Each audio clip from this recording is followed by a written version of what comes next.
पहले नीतीश कुमार हिजाब खींच दे रहे, अब हिजाब बैन करना, ये क्या चल रहा है? ये एक चिंता के विषय है कि हिजाब बंद करना भाजपा के चंगुल में नीतीश कुमार है। अब तक सरकार का कोई बयान है, अखबार के फ्रंट लाइन है, नियम कानून ध्वस्त हो गया है। अब तक सरकार को से बयान नहीं आना चाहिए कि सरकार क्या कहती है। इसका मतलब सरकार पर सराफा व्यवसायी का दबाव है या सरकार डरी हुई है। मधुबनी की बैठक की भी तस्वीर सामने आई थी, वहाँ पे लड़ाई हो गई थी बहुत ज्यादा। जब ज़्यादा कार्यकर्ता होते हैं बैठने के लिए, सीट के लिए, अपनी इच्छा के लिए उत्साह होता है और कार्यकर्ताओं में अगर उत्साहपूर्वक कुछ हंगामा हुआ तो उसको हम बुरा नहीं मानते। पढ़ी होगी खबर कि हिजाब को बैन कर दिया गया है ज्वेलरी शॉप पे। पहले नीतीश कुमार हिजाब खींच दे रहे, अब हिजाब बैन करना, ये क्या चल रहा है? ये एक चिंता के विषय है कि हिजाब बंद करना सराफा के दुकान में, मास्क बंद करना सराफा के दुकान में, इस सरकार तय करेगी या संगठन के लोग, ऑर्गेनाइजेशन के लोग तय करेंगे। सराफा व्यवसायी संगठन का वो आदेश है। सरकार का अब तक बयान उस पर नहीं आया है कि वो इम्प्लीमेंट होगा कि नहीं होगा। हम यही कह रहे हैं कि सरकार के नियम कानून ध्वस्त हो गया है। अब तक सरकार को से बयान नहीं आना चाहिए कि सरकार क्या कहती है। हम सब सरकार के नियमों का पालन करने के लिए, हम किसी ऑर्गेनाइजेशन के नियम पालन सरकार ने अभी तक कुछ कहा नहीं। इसका मतलब सरकार पर सराफा व्यवसायी का दबाव है या सरकार डरी हुई है।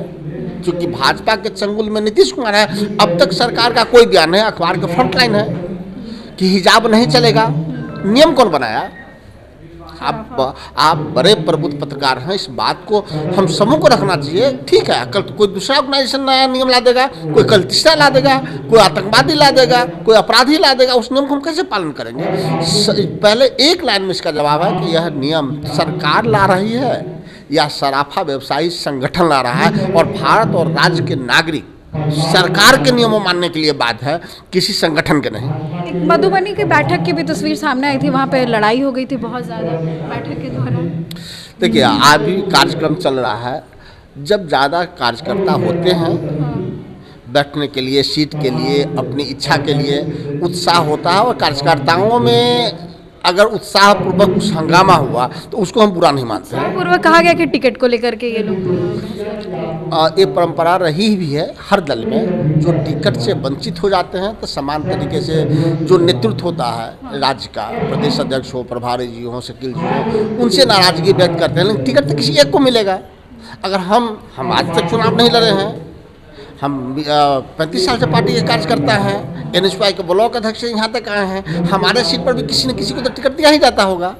अगर हमारी कोई भावना होगी तो फिर हम अपने नेतृत्व को बोलेंगे। धन्यवाद। तो आप सुन रहे थे राजेश राठौर को, जिन्होंने अपनी बातें रखी है। कांग्रेस में जिस तरीके से बीते दिन मधुबनी में लड़ाई देखने को मिली, टिकट को लेकर के एक दूसरे पर कुर्सियां और लाठी डंडे चलाए गए, उसका भी उन्होंने जवाब दिया है। और साथ ही चिराग पासवान के जो मंत्री हैं, विधायक हैं, उन्होंने कहा है कि कांग्रेस पार्टी के सारे विधायक इधर आ जाएंगे। लेकिन इनका कहना है कि उसकी संभावना तो कम है, लेकिन ऐसा लग रहा है कि इधर जरूर आ सकते हैं। फिलहाल इस खबर में बस इतना ही।